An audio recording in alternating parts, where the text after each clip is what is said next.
Bem, gente, sejam todos muito bem-vindos a esse encontro maravilhoso do Papo Progresso, né? Desse livro Perturbações Espirituais, que a gente hoje vamos pedir a todos aqui para a gente fechar os olhos, imaginar Nosso Senhor Jesus Cristo. Tem que abrir rapidinho só para deixar alguém entrar. Pai de divina bondade, divino amor, agradecidos estamos pela oportunidade de estarmos aqui juntos, nesse encontro, nesse papo congresso, em família, com tanta coisa para refletir, tanta coisa para conversar, com base no livro Perturbações Espirituais, Manuel Filomeno de Miranda. Pedimos que acenda dentro de nós aquela chama que diz que traz a nossa responsabilidade, não só como indivíduo, como também coletivamente, por essa transição pelo qual está passando o nosso planeta. Pedimos que todos nós sejamos envolvidos com a chama do amor, com a chama da luz, com esse sentimento tão bom de nosso Senhor Jesus Cristo. Por fim, pedimos que os nossos instrutores, nossos amigos, Ricardo, Alexandre e Celso, também sejam envolvidos e inspirados para trazer, como todos os outros encontros, muita coisa para a gente. Deus permita que nós consigamos realmente hoje ter aquele ouvido de ouvir e o coração de entender as reflexões. Que Deus abençoe, graças a Deus. Graças a Deus. Ricardo, Alexandre, com vocês.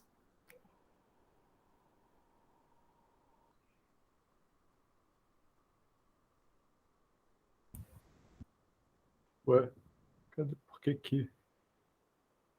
Não está compartilhando? Pois é, deixa eu ver aqui.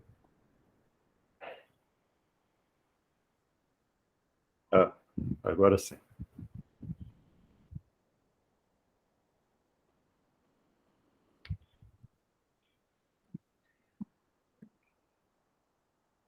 Apareceu. Isso. Assim, colocar só essa tela em primeiro lugar, só para dizer o seguinte, contar aí um pouquinho das novidades, né?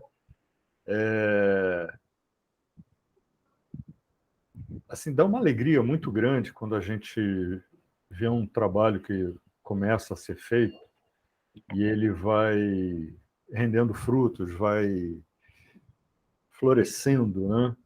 E uma das coisas que aconteceu com esse trabalho é que ele tá dando tão certo que a Simone conversou com a gente, enfim, e falou assim, ó, vamos estender um pouquinho mais o trabalho, vamos fazer o trabalho com mais calma, né, para poder dar mais atenção aos assuntos debatidos aqui.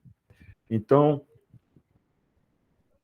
nesse dia de hoje, a gente vai falar um pouquinho sobre os capítulos 4, 5, 6 desse livro, e esse livro que deveriam ser tratado em três, acho que eram três encontros, né? Eram três. A gente ele, na verdade, agora, ele vai ser trabalhado até o final do ano. Até o final do ano. E assim, a gente não perde em nada os dois primeiros livros, né, que são, né, o Transição Planetária, que foi tratado lá atrás, e o Amanhecer de uma Nova Era, que a gente tratou há pouco tempo. A gente não perde nada, porque o Perturbações Espirituais ele traz muito do que aconteceu nos outros dois. Então, a gente vai conseguir trabalhar bastante esse tema aí, esses assuntos, e com um pouquinho mais de profundidade, debatendo aqui entre a gente, porque, afinal de contas, o conceito inicial desse nosso encontro, desde o início, sempre foi isso, né? A gente poder debater, a gente poder conversar, a gente poder trazer ideias, poder amadurecer o trabalho, o estudo juntos, tá? Então, é isso. Vamos lá.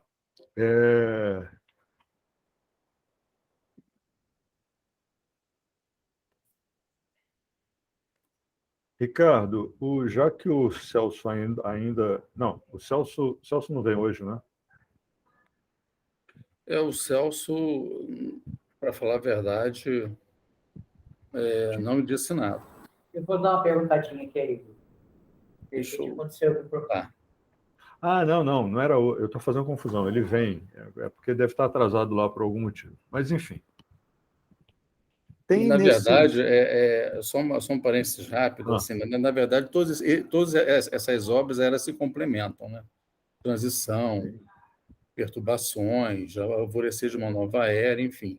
Então, os conteúdos, na verdade, vão se somando, na verdade. A cada livro, a cada entendimento, a cada amadurecimento de um tópico, né, nós vamos amadurecendo esse conhecimento, na verdade. Tem uma coisa bacana, né, com relação a esses assuntos, que eu acho que é isso que. Só como complemento que o Ricardo está falando. Quando a gente pega, por exemplo, a gente estuda as obras básicas da doutrina, a gente percebe muitas vezes, lendo com calma, que Kardec ele faz perguntas sobre o mesmo assunto em diversos ângulos diferentes, né? Abordando o mesmo assunto de diversas maneiras diferentes. E, ao fazer isso, ele permite que cada um de nós, de acordo com as nossas experiências, entenda, absorva aquele assunto, aquela explicação, aquela resposta, e os espíritos, eles entendem, os bons espíritos entendem muito bem isso, né? Que cada um de nós, com as suas expectativas, as suas experiências, consiga absorver o devido entendimento, né? Consiga ter um entendimento daquilo que está sendo debatido ali. E o legal dessas obras, como o Ricardo falou, como elas se complementam, elas trazem abordagens diferentes sobre ou o mesmo assunto ou assuntos semelhantes, cenários que são semelhantes, mas abordando de uma forma diferente. E isso é muito legal, porque permite que, de repente, numa abordagem, eu tenha um insight, eu tenha né, apareça uma luz, acenda uma luz que num outro momento não apareceu. Então, isso é muito legal, né, Ricardo? É bom porque traz essas oportunidades para a gente. Sim, é Né? porque muitas pessoas podem pensar, eu perdi tal ideia, tal tópico, tal assunto. Eu não li Transição Planetária, vou ter perda de conteúdo, eu não li Alvorecer de uma Nova Era. Não estou começando a ler agora Perturbações. Não se preocupem, acho que esse é o sentimento, né? Não se preocupem. Muitas Isso aí. pessoas talvez não estejam presentes aqui hoje por isso. E, na Sim, verdade, não tem nada a ver, né? sim, sem dúvida, sem dúvida. Enfim, então Mas vamos lá. só para a gente, seguindo aquela ideia, né, dos tópicos que a gente colocou aí, Ricardo, eu vou ler aqui e aí você dá continuidade, tá? Depois a gente vai. Então, num determinado momento, isso aqui no capítulo 4, né, tem uma partezinha lá que é uma fala do Dr. Bezerra, em que ele diz o seguinte: neste grave momento de transição planetária, as hostes do Senhor estão atentas às ocorrências, tá errado ali, às ocorrências que sucedem na seara dos trabalhadores de última hora, advertindo-os quanto aos compromissos assumidos antes da reencarnação. Não se deve atuar de maneira intempestiva, buscando-se sempre a figura incomparável de Jesus como modelo único, interrogando-se quando a situação for vexatória. Que faria o Mestre Jesus nesses momentos? Como agiria? Rapaz, E Ricardo, antes de você falar, assim, toda vez. Sabe aquela coisa de quando a gente fala assim, alguém fala, fulana é uma pessoa conhecida, né? E você soube fulana está grávida. Aí a gente começa a olhar, a enxergar grávida em tudo que é lugar. Você que tal, você soube como é que é? Agora sei lá, tá na moda usar camisa quadriculada. Aí a gente começa a enxergar a camisa quadriculada em tudo que é lugar. São aqueles gatilhos psicológicos quando alguém fala uma coisa e a gente começa a dar mais atenção àquilo que foi falado. Foi curioso, porque tem uma coisa que a gente há muito tempo vem repetindo, né, que é essa questão de se eu estou em dúvida, ou mesmo que eu tenha uma certeza, mas seria muito interessante, antes de executar aquela certeza, eu parar e me questionar. O que Jesus, se materializasse aqui, me diria? Vou para a direita ou vou para a esquerda? E é curioso que, quando a gente pegou esse livro para estudar para esse nosso encontro, eu não lembrava que tinha essa frase aqui. E aí, de repente, aparece ela, né? Que faria o mestre nesses momentos? Como agiria? Como isso? E é muito interessante, porque a gente tem repetido muito isso, e a gente tem encontrado isso em vários livros. Em vários livros. Então, assim, só trazendo a atenção para essa colocação, porque às vezes parece que é meio chavão, mas isso é uma coisa que vem de vários. Eu não lembro qual foi a primeira vez que eu escutei, mas a gente percebe aqui que vem de vários espíritos, de vários autores, de várias situações, de vários.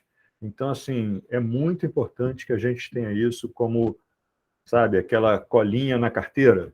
Ah, estou em dúvida, peraí, vou lá na carteira, abro, pego. O que Jesus faria? E aquilo me desperta uma reflexão, enfim, um início de ação. Só isso me vem na cabeça. Desculpe, Eu acho Ricardo. perfeito, eu acho que é perfeito. Inclusive, há pouco tempo eu passei por uma situação bem curiosa, na verdade. Não chegou a ser um desentendimento.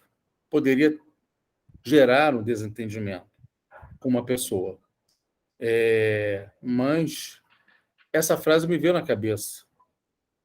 A pessoa estava totalmente em desequilíbrio, falando comigo, algumas acusações, digamos assim. Nada tão grave.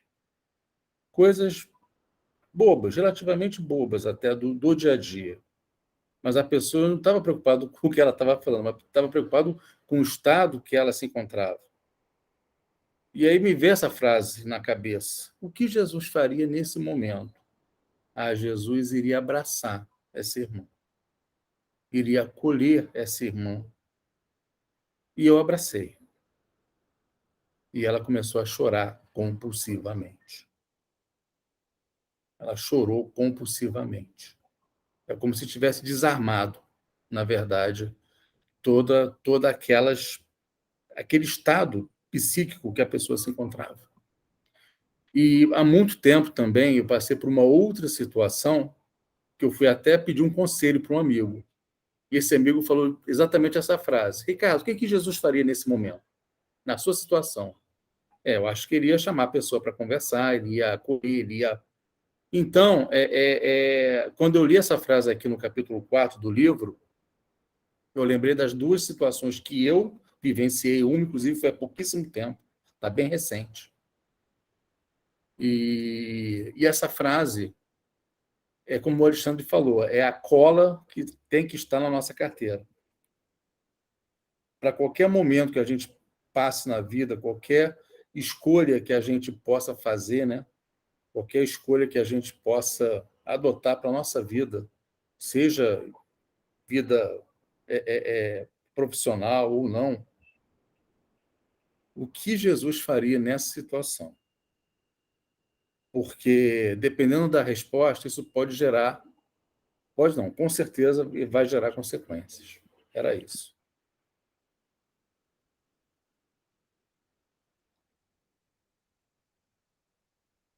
Tem uma outra coisinha aqui nessa passagem que a gente quer trazer para a nossa reflexão, que é o seguinte: Dr. Bezerra ele deixa claro que é o seguinte: em um momento de transição, é um momento nitidamente de conflitos, de questionamentos, de novidades, e novidades sempre assustam, né? Assustam porque, por pior que seja uma situação, se aquilo não é novidade, a gente já sabe o que é, ainda que seja ruim. Mas, por melhor que seja uma situação, se é novidade, a gente não tem ideia, né? É novidade. E aí? O que pode acontecer? Não tem uma base, eu fico sem saber. Então, um momento de transição, de mudança, é um momento que acende, né, várias luzinhas de dúvidas, de alertas, né? E que a gente fica naquela, e agora? E agora? E agora? E é legal, é muito bom, assim, ler uma frase como essa: neste momento de transição planetária, as hostes do Senhor estão atentas às ocorrências. Uhum. É muito legal a gente ler isso, né? Porque ainda mais uma fala vinda né, assim, de quem é, né? É, nossa, a gente, isso nos fala assim, caramba, é reconfortante, sabe? É tranquilizador, né? E ainda, só que tem um detalhe: todo ensinamento tem um mais, tem um porém, tem uma observação. E essa é uma coisa que a gente bota assim, ó: as hostes do Senhor estão atentas, que sucedem na seara dos trabalhadores de última hora. Num primeiro entendimento, quer dizer, num primeiro não, num segundo entendimento, quando a gente já começa a explorar o entendimento de quem seriam os trabalhadores de última hora, a gente começa a pegar a abordagem né, do entendimento espírita, aquela coisa. Você despertou e você chega sem. Você chega para o teu trabalho, você chega e o teu trabalho agora, porque agora é importante, é o agora que é importante, ele é tão bem-vindo quanto aquele que começou lá atrás. Você despertou agora, então seja bem-vindo. Bora! Né? Arregaça a manga. Então, o que sucede na Seara dos Trabalhadores da Última Hora, que é essa fase do tempo, né, que a gente está passando, né, desse período aí, não desses meses, mas nem desses anos, mas dessas décadas, todos aqueles que estão se movimentando nessas décadas aí. E é interessante a gente chama atenção para isso porque, ó, advertindo-os quanto aos compromissos assumidos antes da reencarnação, tem duas coisas aqui, né? Duas coisas. E isso aqui é base para o que vem, que a gente vai estudar em seguida. Duas coisas. Compromissos assumidos antes da reencarnação. Não tem importância se é prova, não tem importância se é expiação. A importância é da missão. E alguém pode dizer assim: ah, Alexandre, mas eu sou um nada. Eu não tenho missão. Todos nós temos ao menos uma missão, que é a base de todo o ensinamento de nosso Mestre Jesus: amar o próximo. É aprender a amar através do amor ao próximo. Não é o amor a quem me ama, que é fácil. Ah, mas ele eu não devo amar? Sim, ele eu devo amar, ela eu devo amar. Quem me ama também. Mas é amor ao próximo. Principalmente passando pelo perdão, pelo chamado, né? Pelo dito inimigo, por aqueles que batem em frente comigo. E só fazendo um parêntese rápido, nós estamos no ano de eleição que muitas vezes conflitos, posturas fazem com que pessoas criem desentendimentos e até rompam laços de amizade. Então, isso aqui é um alerta para a gente, para que a E gente outra possa coisa, ficar... Ah, e pegando um gancho na sua fala, mais lá na frente, no capítulo 5, tem uma frase, uma citação a respeito dos nossos pensamentos, que formam ambiências não muito satisfatórias para o trabalho da espiritualidade, para as nossas conexões mesmo com os irmãos espirituais. sim, Então, sim. muita gente fica pensando aí, candidato A, candidato B, um brigando com o outro, aí forma aquela energia não muito satisfatória, e aí depois acaba acontecendo algumas coisas em nossas vidas que a gente, pô, por que está acontecendo isso? Por que será? Né? Pois Em é. função de tudo que foi pensado, né? Repercussão da nossa Exato, vibração. Não, exatamente. não estava diretamente ligado com a questão lá da política, dos candidatos, disso e aquilo, mas está diretamente ligado com a minha vibração. Isso. E é isso que a gente... Perfeito, Ricardo. Isso que a gente chama atenção aqui, porque, olha só, não se deve atuar de maneira intempestiva, buscando sempre a figura incomparável de Jesus como modelo único. Então é isso. Aí ele fala, nesse momento de transição, hóspedes dos senhores estão atentos às ocorrências. Pô, legal, bacana, que sucedem na seara dos trabalhadores de última hora, advertindo-os. Pô, que legal, que bacana, vamos lá, que beleza. Não se deve atuar de maneira intempestiva, buscando sempre a figura incomparável de Jesus. Então, por que ele diz isso? Podia ter parado ali, compromissos assumidos antes da reencarnação. Eu estou falando ali porque eu estou apontando para minha outra tela aqui, tá? É que eu tô olhando aqui para o lado. Então, assim, por que ele está falando, né? Deu continuidade aqui? Dizendo o seguinte, ó, os bons espíritos, eles estão aqui preparados, estão atentos, vão atuar, mas isso que o Ricardo falou é exatamente isso aqui. Exatamente isso aqui. Eles vão atuar, eles vão buscar me ajudar, mas eu tenho que fazer a minha parte. Se eu atuar de uma maneira diferente, não é igual não, tá? É só semelhante.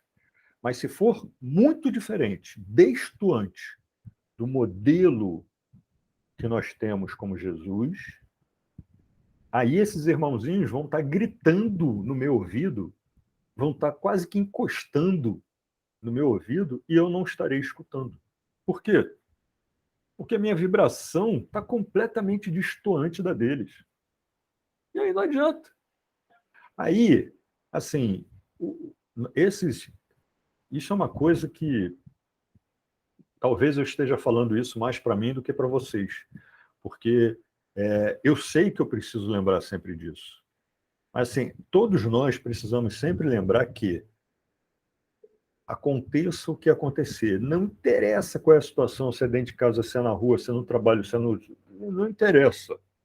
Eu tenho sempre que lembrar da minha postura, né? Ah, que coisa chata, toda hora eu tenho que ficar lembrando disso. Então, beleza. Então, que eu também não seja chato de ficar reclamando, como o Ricardo falou. Ai, por que está acontecendo isso? Ai, por que está acontecendo isso?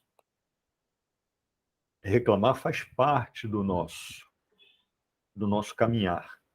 Porque quando a gente reclama, a gente fala, a gente escuta, e chega uma hora que fica chato a gente ficar escutando. E a gente para pensar. E também, quando a gente faz isso, alguém ao nosso lado, que se preocupa com a gente, escuta aquilo e fala assim, caramba, Alexandre, por que você está reclamando tanto? Vem cá, senta aqui, vamos bater um papo. Então, tudo isso faz parte de um processo. Mas nós estamos aqui nesse momento para aprender um pouquinho e poder olhar no nosso espelho. Não é dizer para o outro, vai lá no teu espelho, olha lá e conversa com você. Não. Nós, quando sairmos daqui, irmos para o banheiro ou para o quarto, seja para onde for que tem um espelho, né? E olhar nos nossos olhos. E aí? O que você está fazendo? O que você está pensando? Como é que você está se preparando?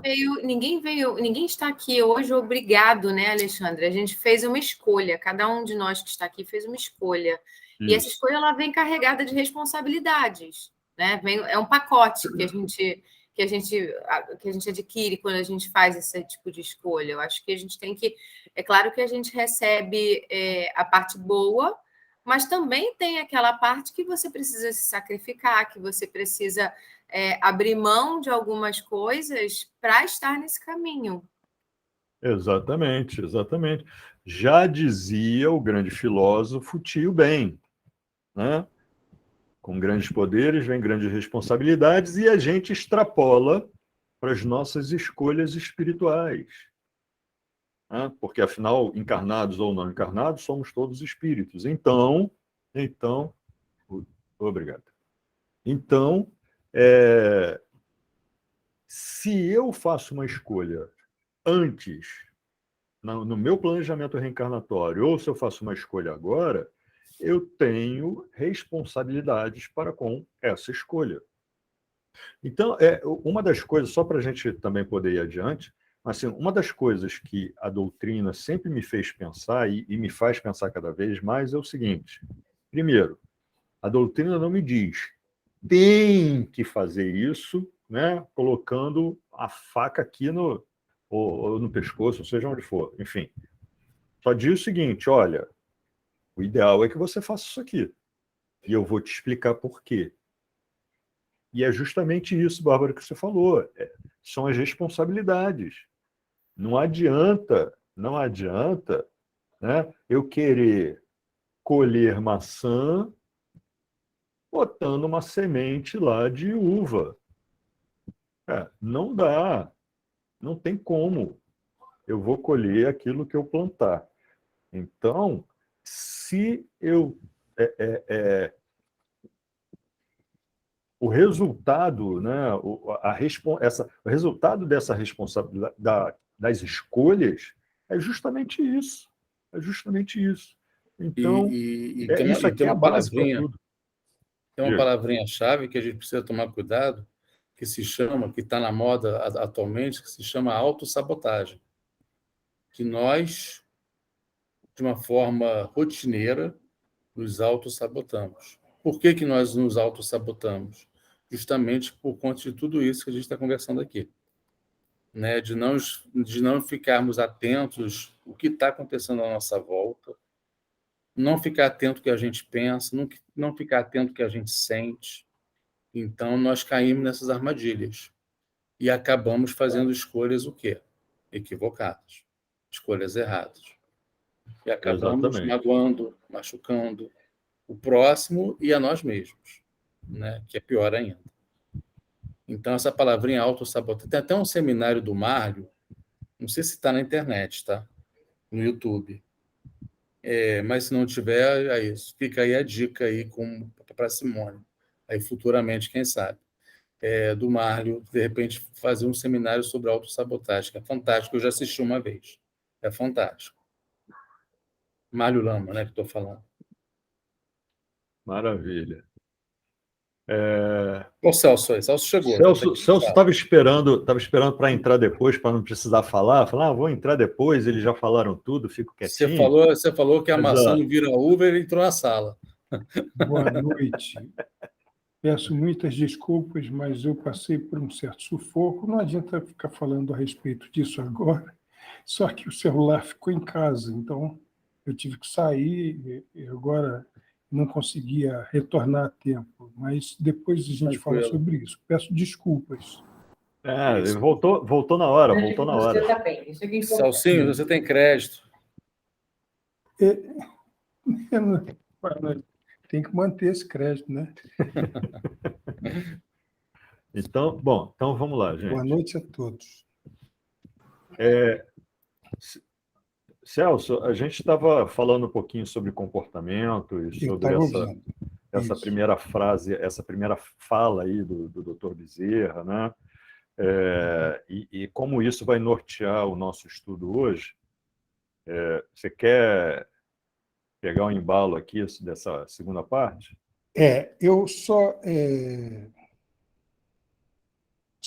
gostaria de acrescentar rapidamente o seguinte, é que eu ouvia se falando a respeito de autossabotagem e nós sempre podermos seguir o modelo de Jesus, né? O que Jesus faria em determinados momentos. Mas, além dessa recomendação e além dessa autossabotagem, também existe uma questão que é a de nós, às vezes, nos conhecermos tão pouco que nós não percebemos o quanto nós entramos numa situação de desculpismo para justificar os próprios atos, as próprias tendências, os próprios desejos, diante de várias dessas situações. Então, o que o Evangelho mostra claramente é o seguinte: você quer conhecer a verdade? Perfeito, mas a verdade vem junto com responsabilidade, vem junto com uma tomada de consciência, e isso absolutamente não é algo que tenha que te incomodar, é algo que você deve agradecer, porque é assim que a gente cresce. Perfeito, perfeito. Então, a gente segue aqui no capítulo 4, entrando num ponto em que vai nortear praticamente toda a condução da nosso encontro de hoje, que é a respeito, né, da visita que é feita ao diretor da entidade, que está sendo utilizada como base do estudo, e é descrito no livro, nessa parte, né? Então, tem uma parte retirada que diz assim: intrigas. A visita ao diretor, né, que está sendo ferozmente atacada, e por isso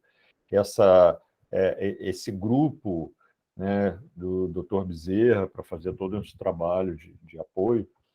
E aí a gente tem lá escrito assim: intrigas, frivolidades e acusações indébitas, grupos que se fechavam e se agrediam mutuamente. Competições e desavenças geravam a perda da sintonia com a espiritualidade superior, lentamente transferida para os serviçais do anticristo, que se haviam infiltrado nos diversos setores. Quer comentar, Celso?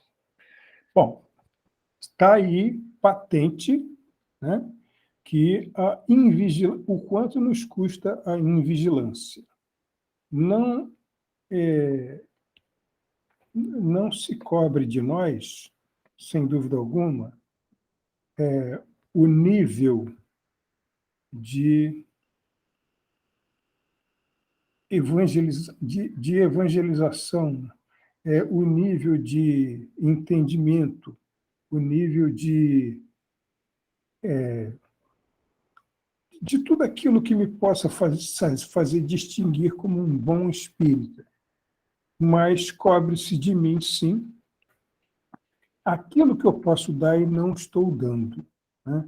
Foi avisado, na realidade, esse estudo, e o que eu agradeço muito a vocês,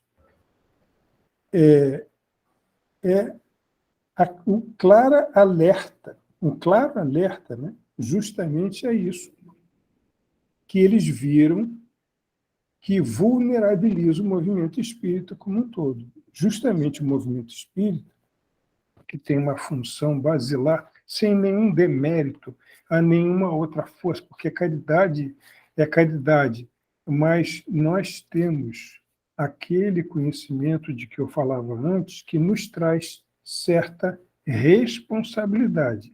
Certa não, uma evidente responsabilidade. Então, essa invigilância não é justificável. Nós precisamos pensar nisso. Kardec avisa muito claramente, desde o início, para as pessoas que queriam conhecer o Espiritismo, que os espíritos não são mais do que as almas daqueles que já viveram. São aqueles que já viveram. Então, tudo se espera de um espírito como um ser que já pertenceu à humanidade encarnada. A inteligência, a esperteza, a maldade, a bondade, todas essas características. E a gente vê claramente o quanto a inteligência pode ser usada como um malefício, defendendo determinadas ideias, determinadas situações, de uma forma assim muito evidente às vezes. Quando você, Alexandre, fez aquele trabalho que aconteceu na Casa Espírita, falou muito a respeito disso. Como é que é fácil se infiltrar num lugar onde pontua a invigilância e gerar uma intriga e uma série de outras coisas, né, que faz com que os grupos se separem, faz com que crie aquela mágoa e todas essas coisas. Então, a nossa missão é acabar com essa vulnerabilidade, não só da nossa própria parte, como também a parte dos outros. Eu já falei por conta do meu atraso. E o mais curioso aqui é que a vítima não é um trabalhador da instituição. Poderia ser, mas não é. Ele está falando aqui do diretor responsável da instituição, o dirigente da instituição, que está tendo alvo de ataque. Não quer dizer que, então não vou me preocupar, porque quem vai ser atacado vai ser os dirigentes da instituição espírita. Não é isso. Nós devemos também nos preocupar, nos blindarmos, né, cada um de nós, nos blindar, para que esses ataques não ocorram através dos nossos pensamentos, da nossa atitude, dos nossos sentimentos, para que isso que vai ser mostrado a partir de agora, que é um exemplo, não ocorra. Né? Então, por isso que nas conversas aí que a gente tem, né, que a Simone está sempre em sintonia com a espiritualidade da casa para receber as orientações, etc. Isso é fundamental para que todos, principalmente aqui no caso, todos do GRESG, tenham a harmonia necessária. Todos nós do GRESG, né? Que nós possamos ter a harmonia necessária para que os trabalhos possam fluir. Principalmente agora, no momento atual, onde existe uma casa física. Com a casa física, nós sabemos que vem também novas responsabilidades, mais trabalho, novas tarefas, se Deus quiser, mais trabalhadores, é um movimento natural. Mas, para isso, né, a diretoria, vamos chamar assim, da instituição, que aqui no caso chama de diretor responsável da sociedade espírita, não, que ele, na verdade, ele foi atacado. Ele comprometeu, na verdade, a instituição e o movimento espírita, como o Celso falou. Fala, Alexandre, estou falando muito. Tem que me cortar, senão eu vou embora. Não, de forma alguma. Eu estou falando, o Celso falou por conta do atraso dele, e eu estou falando por conta da minha última ausência, ou das últimas ausências. Então, corta. Não, eu estou, assim... Estão me empurrando aqui. Estão me empurrando, não. Provavelmente é a minha consciência que está gritando. E é bem provável, mais provável, na verdade. E, assim, preciso dizer, há um tempo atrás, lá já estava no lar de Frei Luís, e eu conheci uma pessoa lá, e depois de um tempo a gente começou a se relacionar.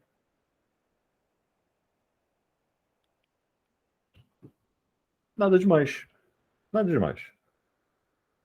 Só que, o que eu quero chamar a atenção aqui?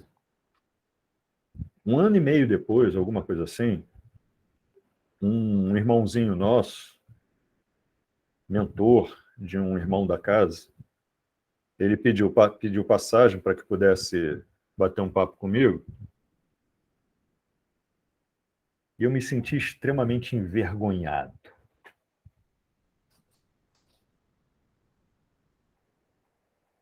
Porque ele me disse o seguinte, em algumas palavras: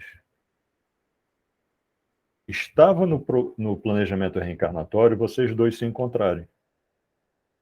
estava no planejamento reencarnatório, você ajudá-la.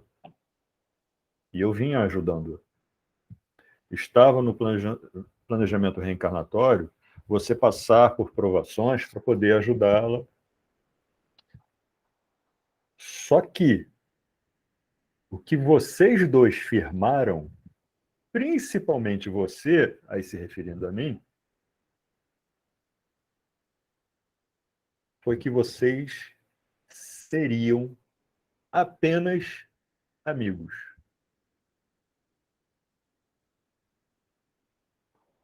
E você foi além. Foi um puxão de orelha, né? Eu não sabia para onde eu olhava, eu não sabia...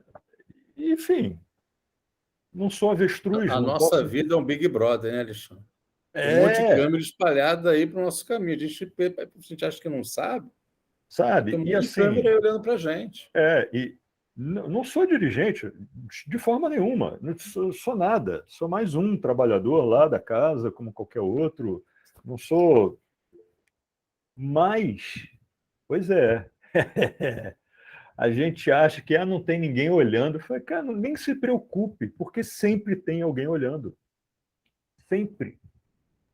E aquele puxão de eu falei, gente, tá, entendi. Entendi. E aí? Alexandre, Então, Celso, pois só não, fechando. desculpe. Não, tranquilo, só fechando. Então, assim, só deixando isso claro, porque isso, enquanto vocês estavam falando, isso ficou aqui, né, pulsando na minha mente. Então, assim, isso pode acontecer a qualquer momento. E não, o que nós fizemos não foi nada demais. Não foi nada de. Nós tivemos um relacionamento saudável, duas pessoas solteiras, nada demais. Mas eu fiz questão de citar isso, por quê?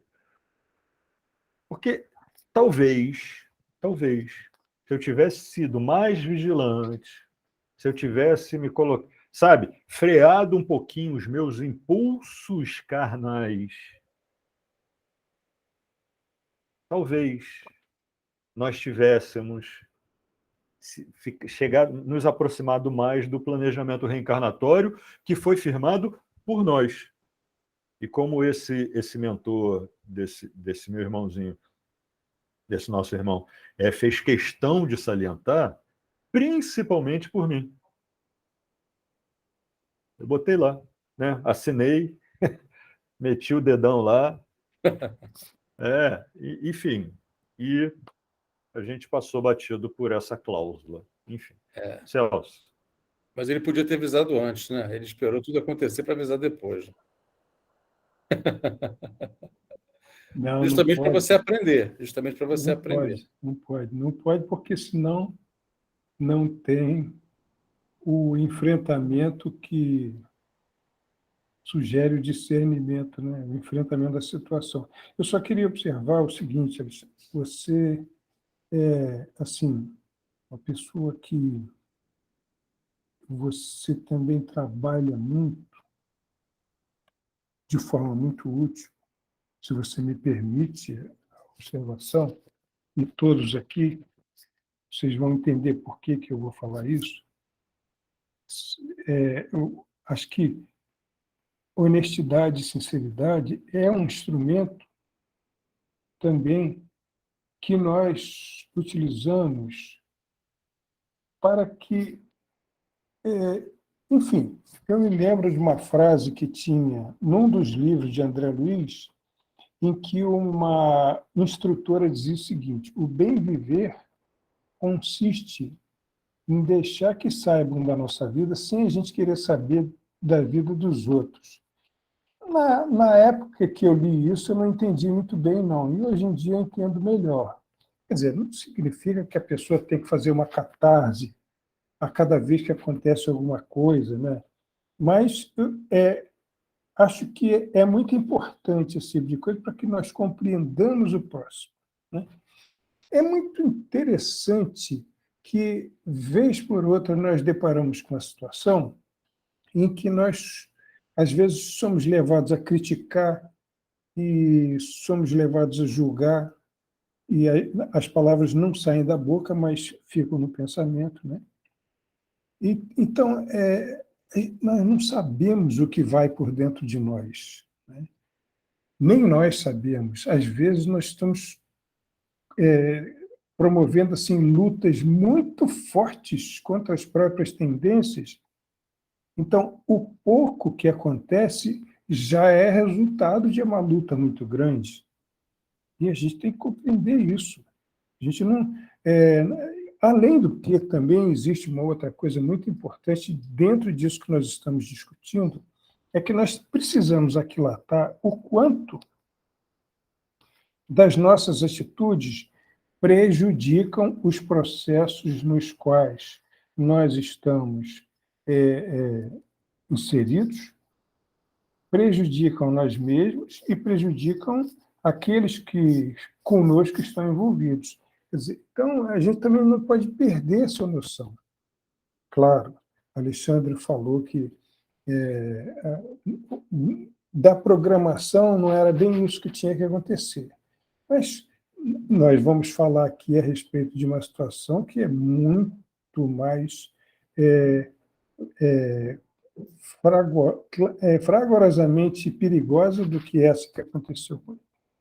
Em rápidas palavras, prometo, eu vou tentar sintetizar um caso que eu conheço, inclusive com uma pessoa que o Ricardo conhece, que era de um confrade nosso, há muitos anos atrás. Ele foi lá no Centro Tupiara, porque ele vivia acometido de constantes episódios de alergia, e atacava a garganta, e sugeriram que ele fosse lá fazer uma intervenção cirúrgica espiritual. Ele foi e chegou lá, ficou lá naqueles boxes, né, que a pessoa fica, e ele ficou esperando ser atendido. Nisso ele veio uma mocinha que pediu para ele aguardar, se afastou um pouco, e ele viu essa mocinha beijando uma outra pessoa lá dentro do lugar. Ele olhou aquilo, ficou, meu Deus do céu, isso não é um lugar sério. E aí eles viram que ele viu, ficaram assim meio sem graça, tal. Mas depois ela veio com o aparelho, pediu para ele ficar quieto, aí o rapaz entrou em oração, apareceu pôr o aparelho na garganta dele, e 5 minutos depois deram recomendações e mandaram ele embora. Ele achou que aquilo ali não tinha sido certo e marcou uma cirurgia no Hospital da Lagoa para extrair as amígdalas. Chegou lá, foi anestesiado e tudo, e foi para a mesa, e ele sentiu assim aquela tonteira. Depois, quando ele já estava no quarto, né, porque naquela época era uma cirurgia mais complicada, aí o médico, meio furioso, perto dele, falou: sim, senhor, hein? Que papelão. O que foi, doutor? Como é que o senhor vem aqui extrair as amígdalas e se as suas amígdalas já foram extraídas? Aí ele se lembrou que, na realidade, aquela operação foi séria lá no Tupiares, e mais, ele soube que aquela mocinha que estava beijando aquele rapaz, ela estava beijando o próprio esposo, e estava cumprimentando o próprio esposo, estava chegando naquele momento para trabalhar com ela. Então, nós não podemos julgar as coisas. Nós temos que entender que nós não sabemos o envolvimento das pessoas. Quando a nossa atitude realmente traz prejuízo àquilo que nós fazemos, não só a nós como aos outros, aí é diferente. É isso. Desculpe se fui extenso aí. Não, e eu estava aqui, meu Deus do céu, será que alguma vez eu cumprimentei o Rodrigo e alguém viu e alguém pensou isso? Eu preocupadíssima aqui. Já sabe que tem que ficar alerta, né? Acho bom a gente rever nosso casamento. Eu digo mesmo. Não, mas são coisas. Outro dia, e assim, isso tem a ver com o nosso tema de hoje. Outro dia, e eu estava numa palestra, né, e comentei, fiz um comentário que, num determinado momento, isso aconteceu há pouco tempo, uma atitude minha que, para mim, não tem nada a ver. Gente, uma atitude boba, sem coisa... quase tão corriqueiro como respirar. Teve um impacto numa pessoa que é muito importante para mim. Teve um impacto absurdo. E eu parei para refletir sobre isso, e eu acho que é isso que esse texto, é isso né, assim, que a gente está falando aqui. Eu parei e falei assim, cara, como é necessário a gente ficar constantemente em vigilância. Porque se a gente não fizer isso, pensamentos, atitudes corriqueiras como essa, sabe, bobo, fala assim, qual é o problema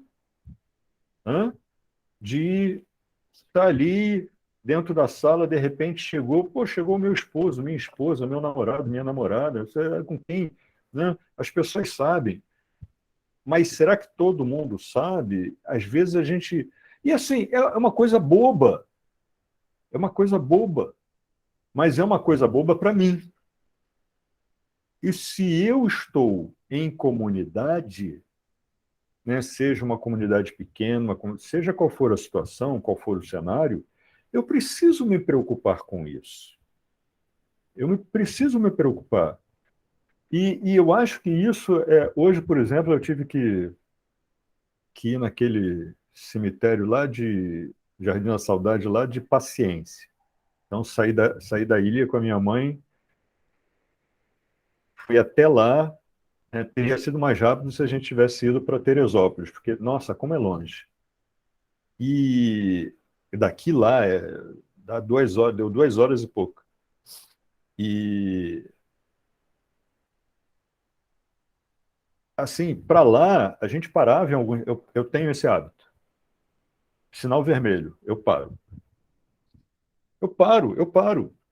Aí teve gente que já falou assim, cara, mas não tem ninguém atravessando. Eu falei, beleza. Se não tem viva alma, você olha para um lado, olha para o outro, realmente não tem viva alma, sai devagarinho, vai passando. Mas eu não posso, só porque é um local que tem pouco movimento, simplesmente passar. Eu tenho que parar. E depois, se não tiver nada, seguir. Por quê? Porque isso se reflete no meu comportamento do dia a dia. Isso reflete no meu comportamento do dia a dia. Então, a gente tem que parar com esse negócio de que isso é besteira. Sabe? Isso é besteira. Né? É que nem aquela coisa daquele ditado antigo, né? Achado não é roubado. Não é roubado. Achado não é roubado, mas é furtado. Né? Só não dizia um complemento do ditado, né? Só não dizia um complemento. Então, assim, a gente tem que ter essa preocupação, né, de comportamento e tudo mais. E, gente, vamos continuar aqui, porque senão daqui a pouco a gente nem entra no caso principal desse nosso capítulo. Está entrando agora. Vou ler aqui rapidamente, e aí, Celso, se você quiser, Ricardo, enfim. Então, em reunião durante o sono, né, entre o senhor Eduardo, o dirigente, né, já citado, que foi encontrado sob influência de inclemente adversário, e Iracema, uma jovem seduzida por ele, que engravidara. A situação é essa. Né? Tratava-se de encarnação programada pelos adversários do Mestre Jesus, mas que era permitida como consequência da lei de causa e efeito. Muitas vezes a gente fala assim, pô, mas por que Deus permitiu isso?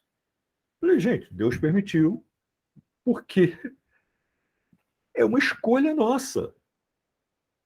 Se nós estivéssemos vigilantes, pudesse ter a encarnação que fosse, nada iria acontecer. E aí continua. Né? A citação é do senhor Eduardo, mas há uma solução muito fácil, que é o aborto. Né? Celso, você quer comentar a respeito? Assim, essa segunda frase aí, esse segundo parágrafo, trata-se de encarnação programada pelos adversários do Mestre Jesus, mas que era permitida como consequência da lei de causa e efeito. Isso realmente se chamou atenção e é muito importante a gente compreender isso. Para esses adversários do Mestre Jesus, eles tiveram o poder de preparar aquela situação toda. Só que ela só aconteceu por causa das dívidas e pela possibilidade de provação das pessoas envolvidas. Porque se fosse contra a lei, não aconteceria, de jeito nenhum. É a mesma história, quer dizer, o espírito está lá fazendo alguma coisa de mal, para ele tem o poder de fazer. Mas nós que sabemos que, diante da lei, isso está ocorrendo porque as pessoas envolvidas têm dívidas que são resgatadas dessa forma. Então, isso é importante a gente compreender, porque nós sabemos que, para nós, a vida é um misto de missão, expiação, e uma coisa que permeia isso tudo são as provações, que são as situações nas quais a Alexandre acabou de falar, dar exemplo de uma situação dele, que são situações que nós enfrentamos porque isso testa o nosso discernimento diante das coisas que umas que a gente ainda não aprendeu, outras que a gente julga ter aprendido e outras que nós realmente já aprendemos. E nós precisamos desses enfrentamentos, dessas situações, desses testes que são justamente isso. Provação é isso, é um teste. Porque o registro daquele fato fica para ser elaborado na sua consciência para saber, para você mesmo ser informado a quantas anos do seu discernimento diante daquela situação. Nesse caso aí, ele falhou. E vejam, aqui nós estamos falando de um dirigente de centro espírita que diz Casado, o seguinte, família. há uma solução muito fácil, que é o aborto. É um dirigente de centro espírita. Exatamente. Né? Então, até onde vai a tendenciosidade em prol das próprias inclinações que acha que se justifica falar esse tipo de coisa. Né? E tem outra coisa também, Celso, sim. que além de ser dirigente da Casa Espírita, ele era casado, tinha família, ele estava muito preocupado com a imagem dele, não só na família, como também na instituição. Então, por isso que ele falou, aborta. Foi o ato intempestivo. Né? E a mocinha responde a ele de uma maneira emocionante. Ele puxa as duas orelhas. Né? Enfim. E, gente, parece que é uma coisa assim utópica, mas não é.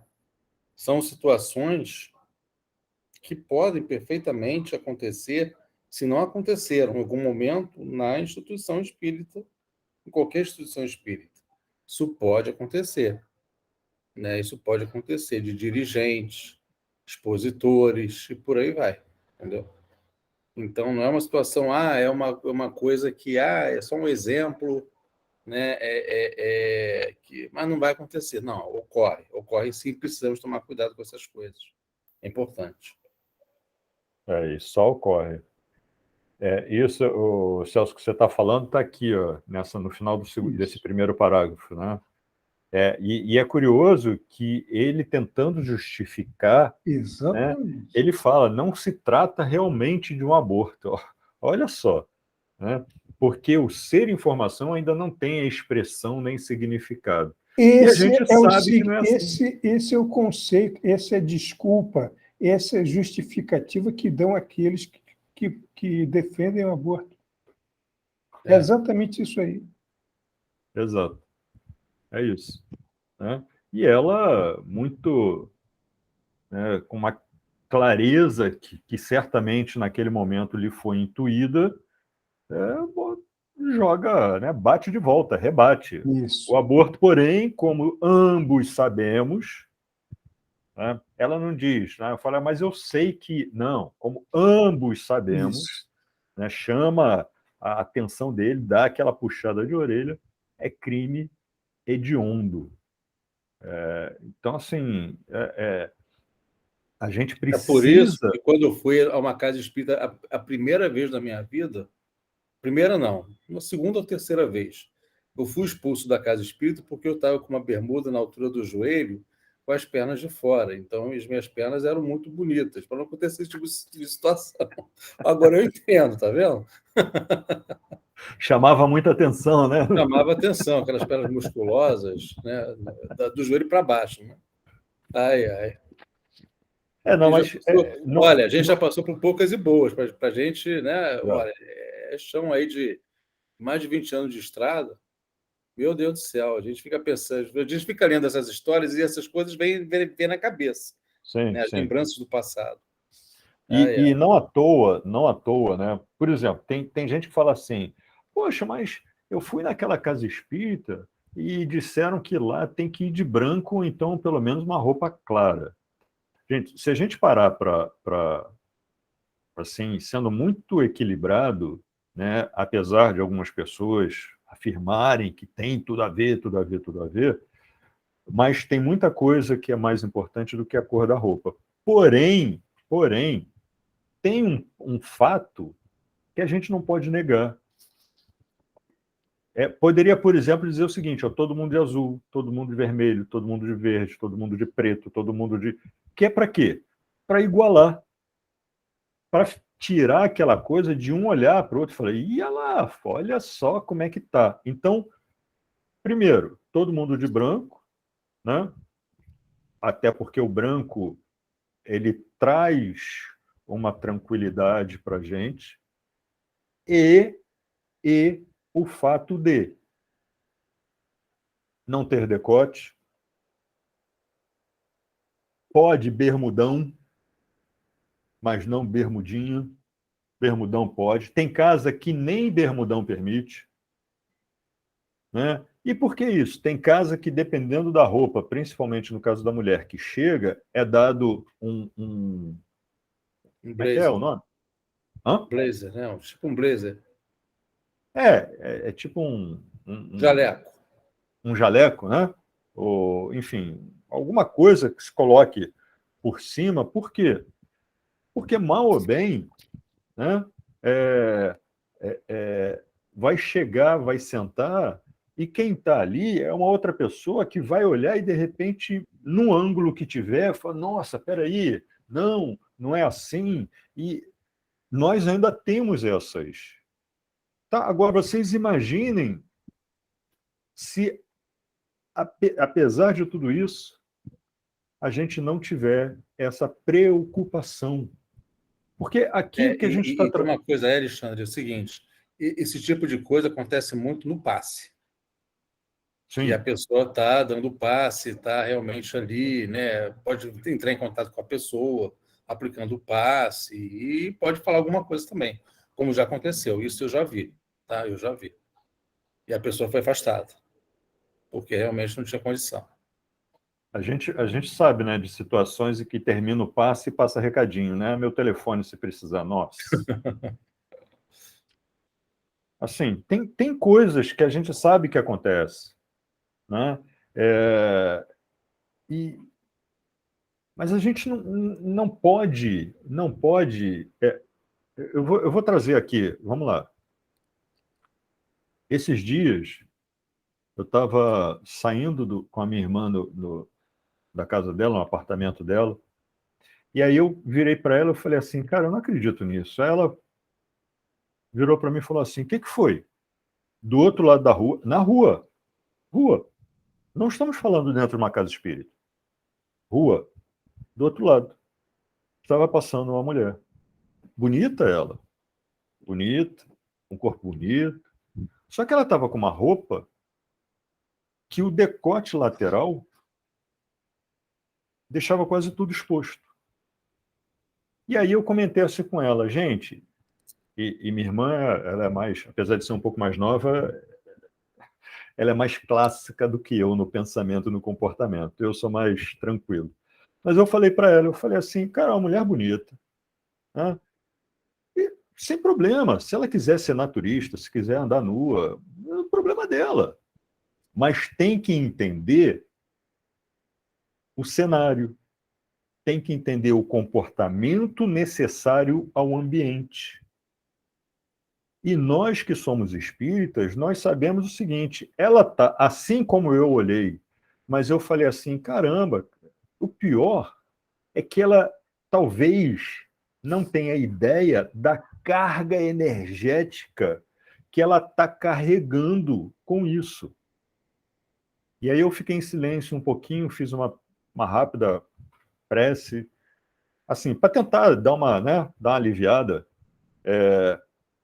E eu falei, poxa, então assim, nosso comportamento faz com que os bons espíritos se aproximem ou que eles piquem a mula, como se diz. E não é falar assim, me abandonaram. Não, não me abandonaram, gente. Eles respeitaram a minha opinião, a minha escolha. Respeitaram. E aí, como eles se afastam, abrem espaço. E aí, aqueles nossos irmãozinhos que adoram uma bagunça acabam se aproximando. E aí a gente volta àquilo que o Ricardo falou lá atrás, né? Minha vida está uma droga, não sei por que está acontecendo, e por que está assim, por que está assado. É por isso, é por isso. A gente está falando muito. Ninguém. Simone, você passou algum comunicado interno? Não, porque o pessoal está muito quieto hoje. É por telepatia. Está todo mundo refletindo. Está pairando uma onda aqui, a gente está captando os pensamentos dessa turma aí. Vocês estão falando. O Rodrigo só escreve, está doido para falar, mas só escreve. Vocês estão falando frases, isso. É verdade, é interessante, porque. Tem dedo podre, é mole. A gente pode levar para o lado realmente de que pode gerar uma complicação dentro do centro espírita, no sentido mais sensual da coisa, quando a pessoa está com decote ou uma saia curta e tal, mas também pode causar um constrangimento daquele que está, por exemplo, dando passe, porque o que eu faço, né? Para onde eu olho? Mas é por isso, Bárbara, que existem determinadas regras que precisam ser seguidas. Essas regras, acredite, são inclusive criticadas. São criticadas na base do argumento o hoje em dia, né? Como se essas situações fossem modismo. O que acontece é que a pessoa que gosta de expor o próprio corpo, que é uma pessoa de natureza sensual, ela se acha no direito de fazer isso porque lá, entre subconscientemente e inconscientemente, ela gosta de ser admirada. O que ela não... O fato por qual ela não atenta é que a exposição dela tem efeito nas outras pessoas. E isso, muitas vezes, como você acabou de dizer, é extremamente inconveniente.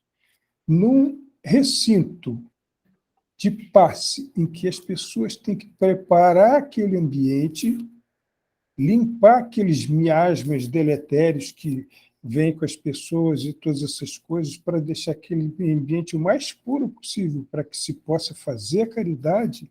Então, vem uma pessoa ali que faz parte do trabalho e se apresenta dessa maneira, ela está completamente errada ali, como o Ricardo falou. Precisa ser afastada, não é por punição nem nada, porque o serviço não é esse. O trabalho que tem que ser feito é um trabalho de muita responsabilidade e caridade. É como falar palavrão, por exemplo. A pessoa que fala, às vezes existem pessoas que elas falam 2 palavras e 5 palavrões. Ela se julga na liberdade de se expressar como ela quer, mas o problema do palavrão não é quem fala, é quem ouve. Então, há que se ter respeito e sensibilidade para a pessoa que não se sente bem com aquilo, né? Ela quer parecer moderna, quer parecer na moda, quer ter liberdade de falar, mas ela tem que pensar no efeito daquilo que ela fala no outro, né? O Rodrigo levantou a mão aí. É o Rodrigo abrindo o evangelho. Vamos lá, Rodrigo. Não, aliás, achei um barato que vocês estavam justamente na passagem aqui sobre os trabalhadores da última hora, né? E foi a passagem do Abrindo o Evangelho hoje de manhã.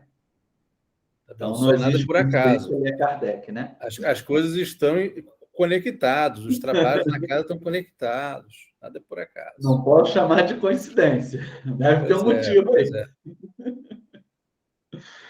Mas o ponto que a Babs levantou aqui sobre a questão do decote, tudo, né? O Celso agora estava confirmando.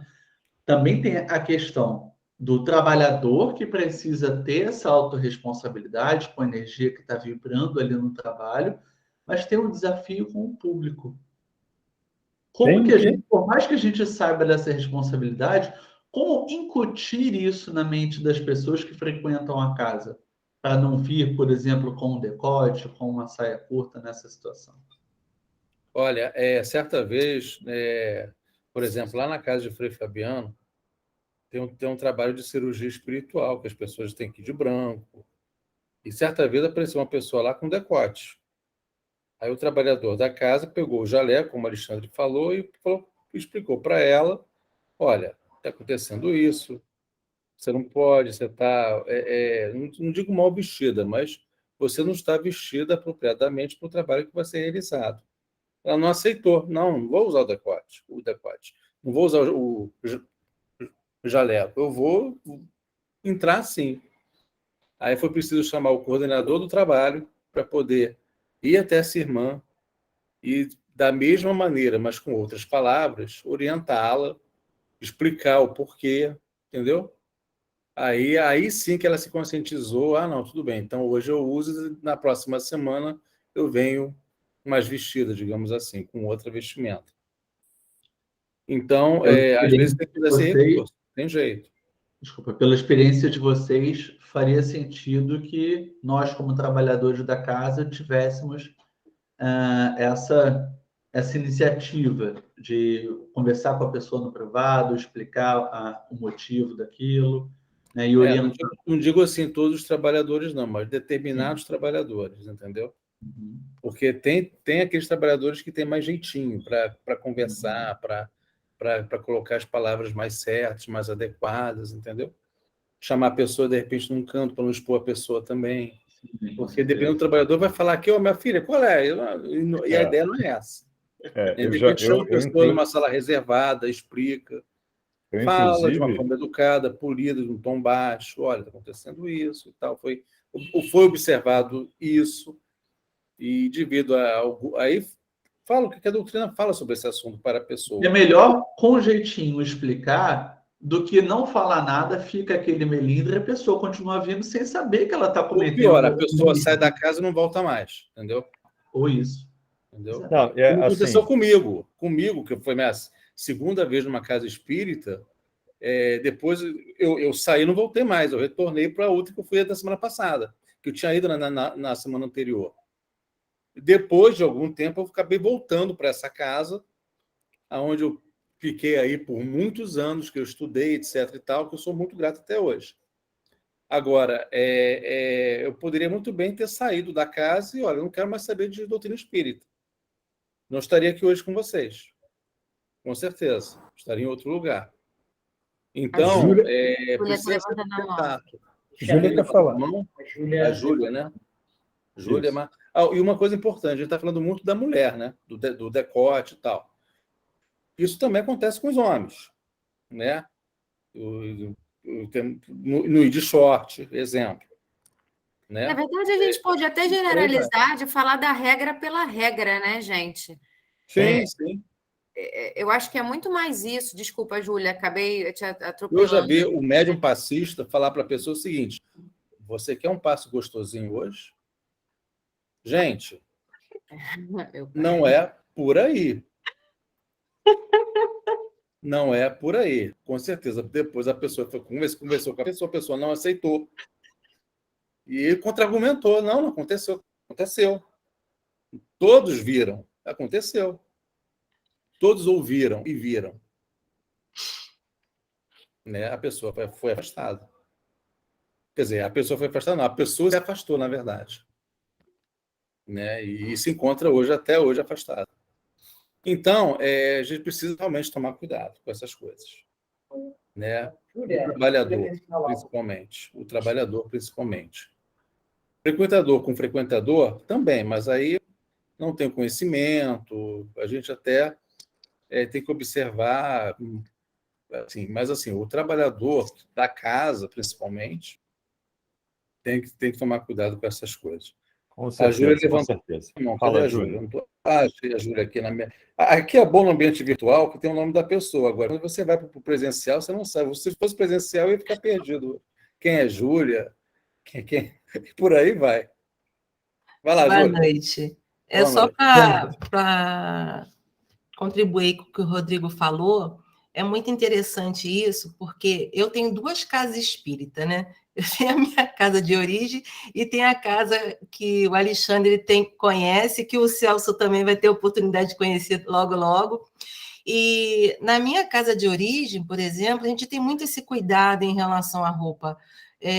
Quando vai alguém, por exemplo, com uma saia muito curta, a gente tem lá um bazar, né? Quando as mulheres vão com uma saia muito curta, a gente logo oferece uma saia, sempre tem lá uma saia de elástico, uma saia mais comprida. Os homens, por exemplo, tem sempre lá umas calças de elástico, né? Sempre tem lá algo a oferecer para que a pessoa não volte, não deixe de receber a caridade. Assim como também as blusas. As blusas muito degotadas, sempre tem lá um jaleco, um bolero. O bolero é da época da minha avó, mas até hoje a gente oferece lá um bolero. Tem esse cuidado. Algumas casas possuem cartazes. Tem cartazes, mas são dizeres, né? as pessoas que convidam, na realidade, têm que ter esse cuidado de avisar. Mas, às vezes, o convite vem no meio do caminho. Sim, né? sim. E você não vai tempo, deixar né? de dar assistência, de levar o E amigo. lembre-se de uma coisa que a gente fala muito em rodas de conversa. A palavra-chave é acolhimento. Né? Então, tem sempre esse cuidado lá, de deixar umas mudas de peça lá, umas meia dúzia, para não deixar esse acolhimento. Assim, por isso eu comentei aqui, estou levantando essa situação, porque a casa é de caridade, né? Então, é legal você ter umas meia dúzia lá de peças de roupa para poder acolher esses irmãos que lá chegam e não saírem chateados, igual o Ricardo comentou aí. É só essa participação. Perfeito, Júlia. A ideia, na verdade, o principal objetivo é que esse irmão não saia da casa, ele fique. Ele seja acolhido, porque às vezes está passando por determinadas situações emocionais e espirituais que a gente não tem ideia. Então, que ele seja conscientizado, seja explicado o que está acontecendo, mas que ele seja acolhido para que retorne a próxima vez menos decotada ou com mais pano nas pernas, por exemplo, mas que ele retorne e que ele continue na casa. O objetivo é esse, né? Alexandre? Está aqui. Oi. Gente, vocês têm alguma coisa até meia-noite? A gente pode ir até meia-noite, 1 hora da manhã. Tá tudo ok? Tudo bem? Bom, Podemos ir adiante aqui? Podemos. Só vou. O assunto é rico, tá, gente? Esse assunto do seu Eduardo, né, é bem rico. Tem muita informação. Fala de aborto, fala de relacionamento, fala da questão sexual, né? Então, tem muita informação aqui, muita informação, como o Alexandre falou inicialmente. Talvez tenha a parte 2, né, Alexandre? Talvez tenha no próximo encontro, a gente continue, assim, vamos ver. É muito.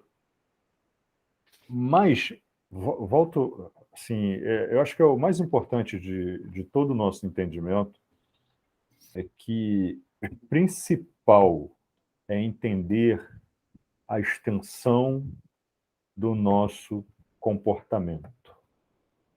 Em tudo. Gente, não é na casa espírita. Assim como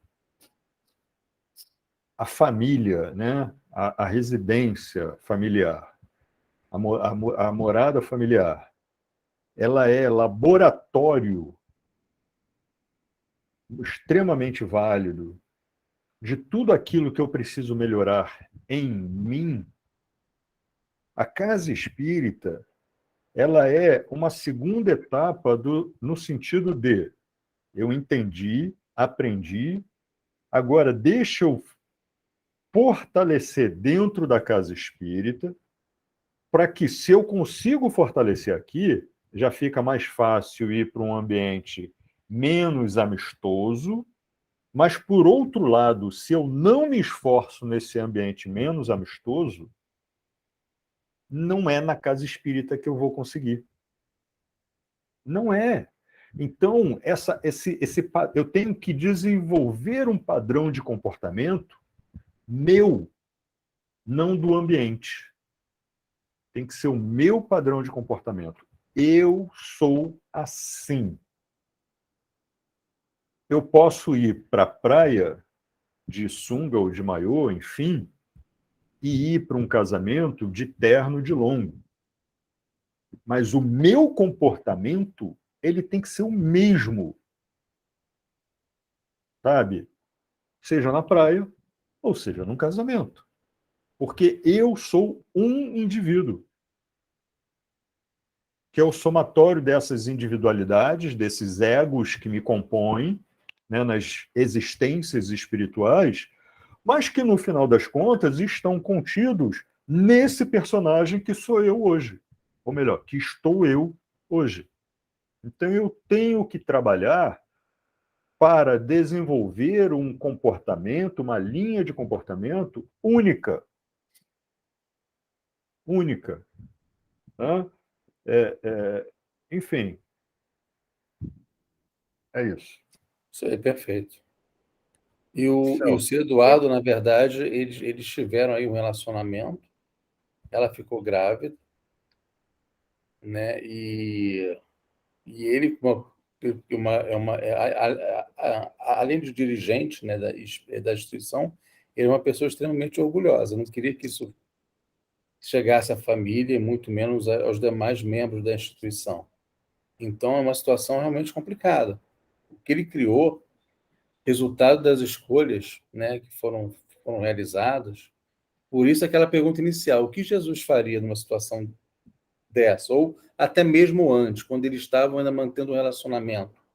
O que Jesus faria? Ia manter, sabendo que ele era casado, tinha família e tal, ia manter isso ou realmente ia dar um break? E detalhe, lá no capítulo 5, em algum momento, fala que a missão dele era realmente acolher essa jovem, amparar essa jovem, ponto. Direcionar.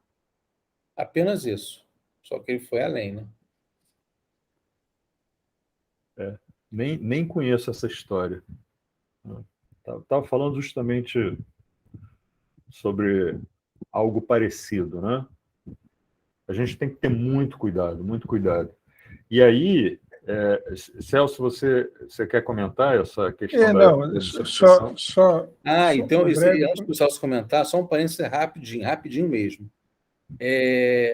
Isso também acontece com o expositor espírita, tá, gente?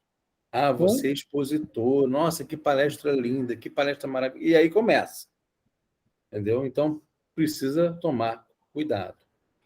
Precisamos tomar cuidado. Entendeu? Então, realmente,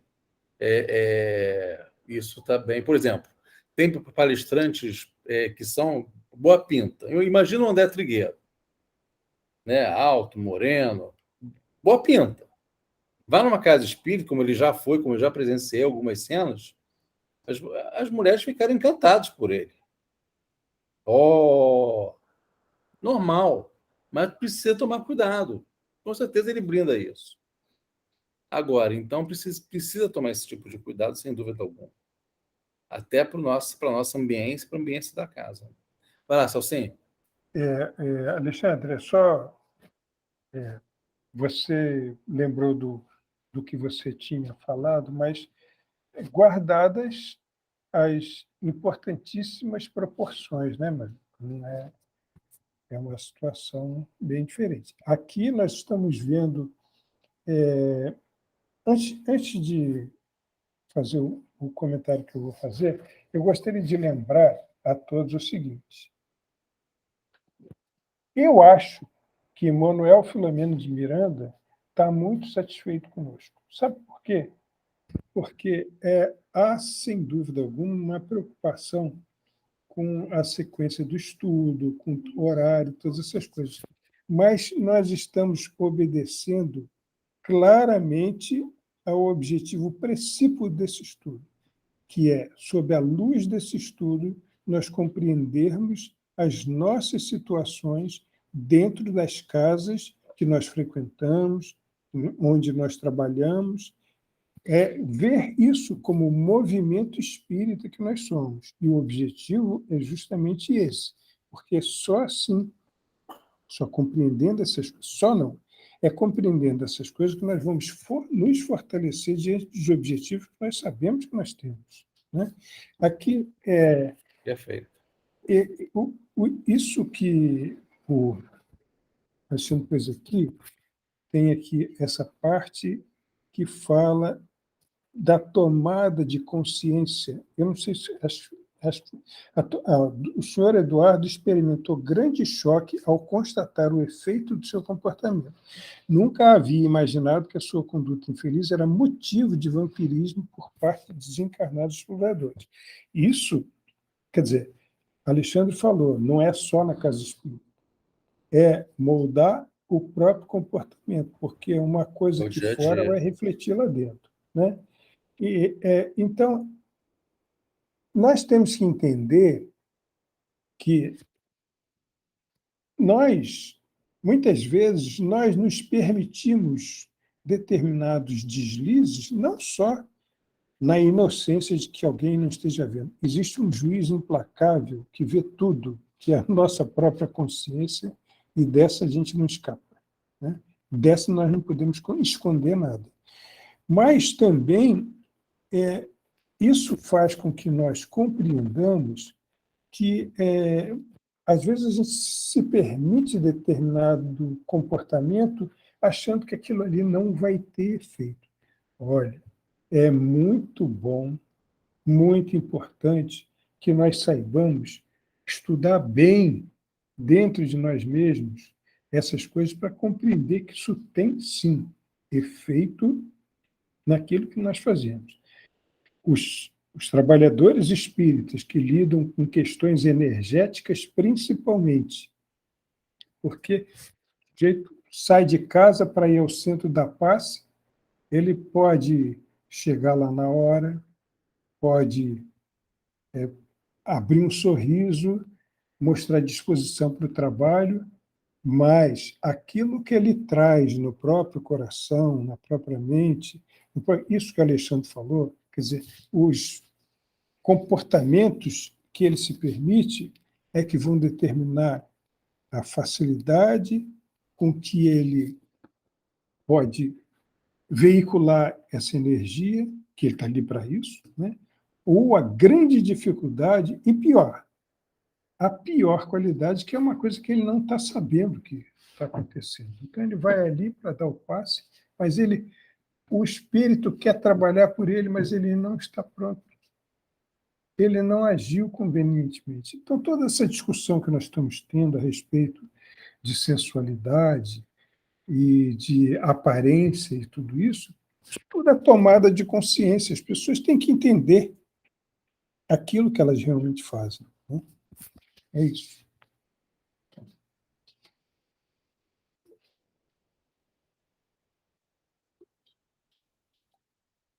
Ricardo levantou a mão?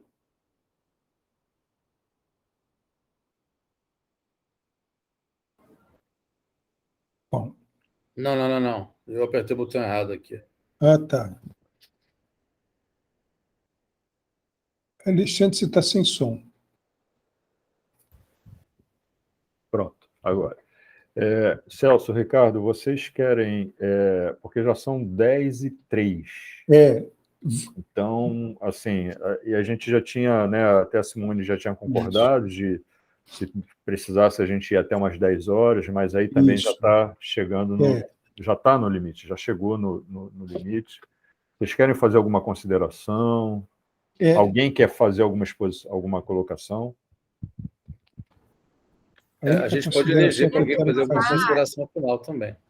É só acrescentar rapidinho o que a gente está falando. Na verdade, o que a gente está falando aqui, seja no caso do Eduardo, né, de uma conduta aí que não condiz com aquilo que a gente espera seguir quando a gente decide pelo caminho do espiritismo, ou quando alguém, por exemplo, fica chateado quando é alertado de determinada vestimenta e tal. A gente perceber que hoje as pessoas elas têm dificuldade em seguir regras, né? E o caminho do espiritismo, como a gente falou lá na frente, lá bem, no começo, o caminho do espiritismo é um caminho de renúncia, é um caminho de você seguir determinados comportamentos, porque você precisa se tolher, você precisa tolher um comportamento primitivo que vem aí de encarnações muito antigas, onde a gente era muito animalizado. Então, eu acho que o primeiro ponto para a gente começar a nossa caminhada é aceitar as regras, é prestar atenção nas regras e se submeter a muitas delas, por mais que às vezes pareça um pouco difícil, porque ainda somos humanos demais para querermos, né, sublimar tudo isso, mas o máximo que for possível dentro da nossa individualidade, tentar ali entrar em algumas regras, seguir determinadas premissas para que a gente possa ir no caminho mais reto possível, né? Perfeito. Mariane, quer falar? Está no mundo, Mari.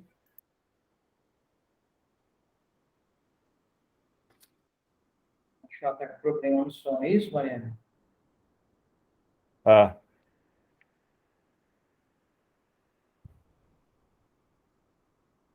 Tá ok. Não, a gente vai... Na verdade, a gente já está finalizando. Só se quiser falar alguma coisa, senão a gente está finalizando. Inclusive, eu tinha um texto aqui que eu queria ler, mas eu não vou ler, não, por causa do adiantado da hora. Eu vou mandar, Simone, depois eu vou mandar. Tá? Aliás, vou mandar no grupo. Vou escrever lá, mandar no grupo. Vocês conseguem me ouvir? Pode falar. Não, era só um comentário que acho que ouvindo essa parte final e até o que a própria Bárbara comentou, me veio muito na memória uma palestra que foi bem bastante anos atrás no GRES, se eu não me engano, no primeiro seminário, que nunca saiu da minha cabeça. Ele estava falando de livre-arbítrio, né, desse poder de escolha, e eu lembro que o palestrante falou uma coisa assim: na verdade, se a gente for pensar em livre-arbítrio, Jesus era quem menos tinha. Porque quanto mais você evolui no bem, mais é o caminho correto, não tem mais a opção de fazer o errado, sabe? Não é mais uma opção. E isso me marcou muito, porque era uma coisa que eu nunca tinha parado para refletir, assim, eu nunca esqueci, porque realmente a gente quer justificar muitas vezes os nossos erros, a nossa má conduta, a nossa resistência em mudar, para falar, não, é meu livre-arbítrio, eu tenho direito de decidir. E a gente não para pensar que quanto mais a gente evolui no bem, quanto mais a gente internaliza essas virtudes e passa a ter elas como proceder, na verdade o livre-arbítrio diminui. Porque você não tem mais a alternativa de errar, sabe? Aquilo me marcou imensamente, porque é, entre aspas, contraditório ao nosso natural, mas é uma parada muito verdadeira, assim, né? Então, me remeteu muito o que foi falado aqui na reta final. Eu acho que, pelo menos para mim, fez muito sentido, sabe? Sensacional, Mari. Aquilo, né? Jesus não fala, eu vou escolher o caminho certo ou errado. Ele só tem o caminho certo para escolher. Não tem. Eu acho que assim, sem, nossa, imagina, sem querer corrigir ninguém de forma alguma, mas não é que Jesus não tivesse livre-arbítrio, é porque o livre-arbítrio dele ele já estava direcionado, né? Você estava comentando, Mariana, e eu lembrando daquela situação da maratona, né? Que o rapaz que chegou em segundo lugar, ele foi questionado pelo repórter. Falou, mas por que você não chegou em primeiro? Por que você fez aquilo? Aliás, né, aquela situação de quem vem primeiro, ele desacelera, só que ele não tinha passado ainda. Aí quem veio o segundo falou assim, não, é lá. E foi empurrando e o rapaz foi e ganhou. E aí o repórter perguntou para ele, mas por que você fez aquilo? E a resposta dele foi, aquilo o quê? Ele não entendia, porque o livre-arbítrio dele já estava direcionado para aquela conduta. Então, né, Mariana, eu acho que foi isso que disseram lá atrás, enfim, porque, assim, o livre-arbítrio de Jesus já não está mais aquela coisa multidirecional, né? Ele está bem direcionado. E o nosso objetivo é isso, trabalhar para que a gente vá afunilando esse livre-arbítrio até que ele esteja totalmente direcionado para a conduta do bem. Acho que é isso. Né? Enfim. Celso, Ricardo, mais alguma coisa? Só vou fechar Retidão. falando duas coisas. Primeiro, pedir muitas desculpas a vocês, porque houve um transtorno e eu não consegui avisar. E depois, o seguinte, sugiro que nós façamos o 6 e o 7 e o 8. Vamos tentar os 3 capítulos. Né? Ficou faltando o 6, não foi isso, Alexandre? Ficou faltando o 6. O 6 é complemento, né? Mas eu acho que a gente consegue... Você fala para o próximo fazer 6, 7, 8, né? Isso. Beleza. Tá bom? Beleza. É isso. Simone, contigo. Obrigado mais uma vez a vocês três, por todas as reflexões que trouxeram para a gente. Encerrando esse nosso trabalho de hoje e levando o nosso pensamento ao nosso Pai Celestial, em gratidão por tanta coisa que a gente pôde refletir. Pedimos, Pai, que nós saibamos viver as nossas vidas sempre acolhendo ao próximo. Seja o próximo quem for, o próximo mais próximo, o próximo mais distante, que possamos acolher a todos os nossos irmãos sem julgamento, que possamos acolher a nós mesmos, tentando ser melhor sim, mas também não nos julgando a ponto de não conseguirmos seguir em frente. Que Deus ilumine nosso coração, que nosso Jesus Cristo possa acompanhar a nossa semana, e que estejamos preparados para, em qualquer circunstância da nossa vida, no dia a dia, nas coisas que acontecerem, que na hora venha à mente tudo aquilo que nós discutimos, tudo aquilo que nós conversamos, para nós podermos realmente ser um exemplo vivo daqueles que praticam o Evangelho de Jesus, daqueles que tentam, né, praticar o Evangelho de Jesus com cada vez mais ação.